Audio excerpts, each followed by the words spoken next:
Hello, કેમ છો? બધા મજામાં? બધાને મારા જય શ્રી કૃષ્ણ. આજે આપણે એક કેળામાંથી નવી રેસીપી બનાવીએ. હવે કેળાનું શાક આપણે બનાવીએ, કટલેસ બનાવીએ, અથવા કેળાની કોઈ ઘણા જણા બીજી રેસીપી બનાવતા હશે. તો આજે આપણે કાચા કેળામાંથી એક ચાટ બનાવશું. હવે આ મેં કાચા કેળા છે એને પહેલાં બાફી લીધા હતા. થોડીક વાર પહેલાં બાફી અને ઠંડા કરી લીધા છે. તેની છાલ ઉતાર લેશું પહેલાં, કારણ કે કેળું તરત જ કાળું પડી જાય છે એટલે એને તરત જ બાફવાનું હોય છે. હવે એમાંથી આવી રીતે આપણે પીસ કરવાના છે.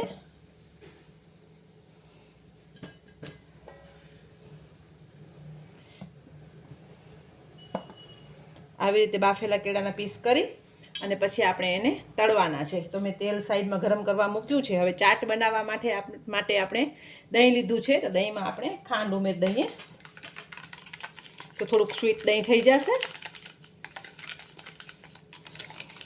એને પણ આપણે સાઈડમાં રાખી દઈશું.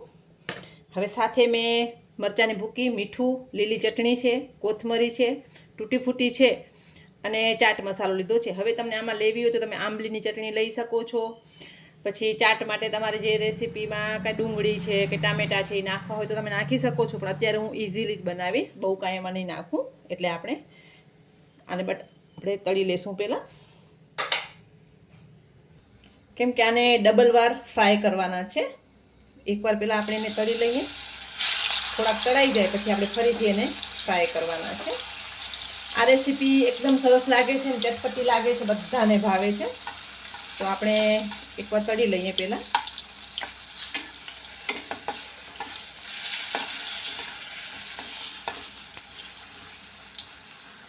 તો આપણે એકવાર કેળા તળાઈ ગયા છે, એને આપણે લઈ લઈએ પહેલાં. પછી ફરીથી કેમ કરવાનું છે હું તમને બતાવું. એને ડીશમાં લઈ લેશું.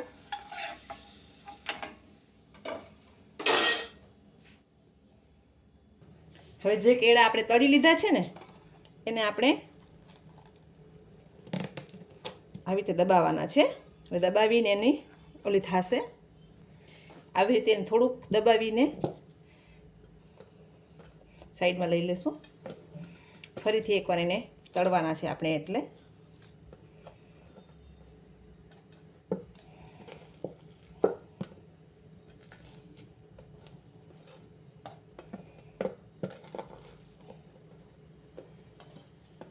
શેપનો કાંઈ વાંધો નથી.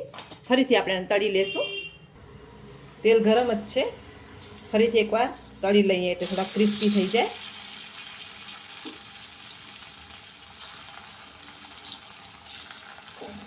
તળી લઈએ એકવાર એને. આ તમને લાગશે કે આ કેવી રેસીપી બનાવે છે, પણ તમે એકવાર ટ્રાય કરશો ને એટલે તમને પોતે આઈડિયા આવી જશે કે આ કેવી રેસીપી છે.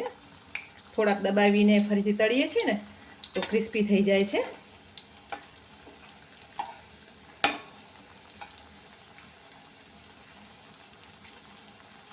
હવે આપણે પાછા લઈ લઈશું ડીશમાં. આપણા ક્રિસ્પી સરસ થઈ ગયા છે.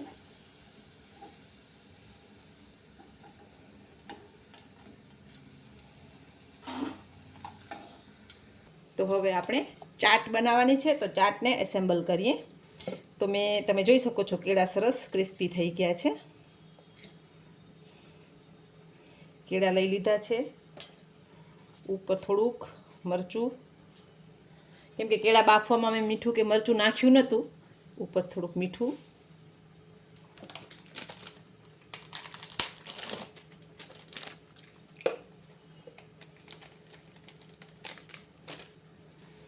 ચાટ મસાલો છે. સંચળ નાખવું હોય તો તમે નાખી શકો છો. થોડુંક ચાટ મસાલો. હવે દહીંમાં જે ખાંડ નાખી હતી ને આપણે એ લઈ લઈશું.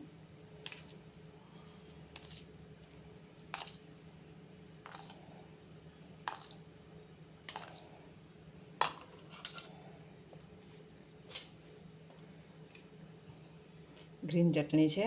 હવે તમે આમાં ખજૂર આમલીની ચટણી પણ લઈ શકો છો. ને એમ જ બનાવતા હોઈએ તો ઘરમાં તમે એમાં સેવ છે, સિંગદાણા છે, કાંઈ પણ લઈ શકો છો. કોથમરી અને થોડીક તૂટી ફૂટીથી ગાર્નિશ કરશું. તો તૈયાર છે આપણી એકદમ સરસ કેળાની ચાટ. તો સર્વ કરી દઈશું. તો તૈયાર છે, ઇન્સ્ટન્ટ બની જાય એવી ચટપટી આપણી કેળાની ચાટ. ચોક્કસ આ રેસીપી બનાવજો. આમાં કોઈ જાતની બહુ મહેનત કરવાની જરૂર નથી, બહુ કોઈ સામગ્રીની જરૂર નથી. જે આપણા ઘરમાં હોય એમાંથી જ આપણે બનાવી શકીએ છીએ. તો આ ચાટ તમને કેવી લાગી એ મને કહેજો, અને આ ચાટ ચોક્કસ તમારા ઘરે બનાવજો. બધાને મારા જય માતાજી.